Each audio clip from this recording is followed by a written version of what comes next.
vizuri nirudie. Naendelea kuongea na watu. Viongozi wetu wa kanisa tunaongea.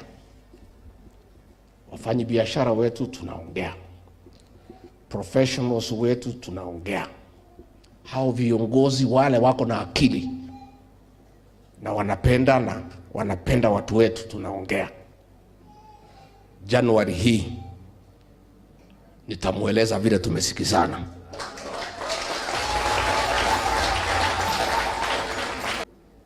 Nitwarikane na muthiri guku na ni njokanĩrĩrie meciria na atongoria.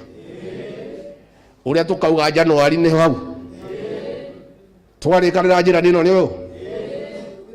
Guthii nĩ gwĩkane. And let me say,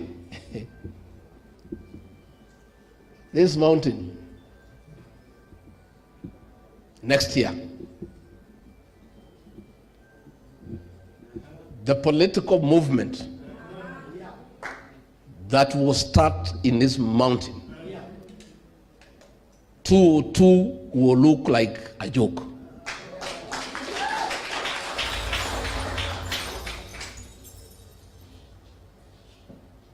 And we shall join other Kenyans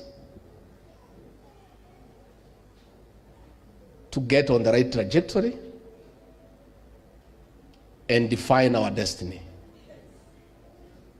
But let me assure everybody that never again shall any leader take this mountain for granted, and never again shall we ever gabble our vote.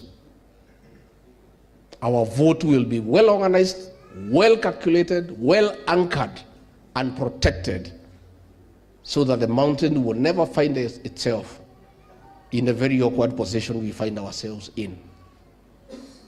That despite having contributed the majority in government, we are mere spectators and outsiders. Wengine ndio wako pale.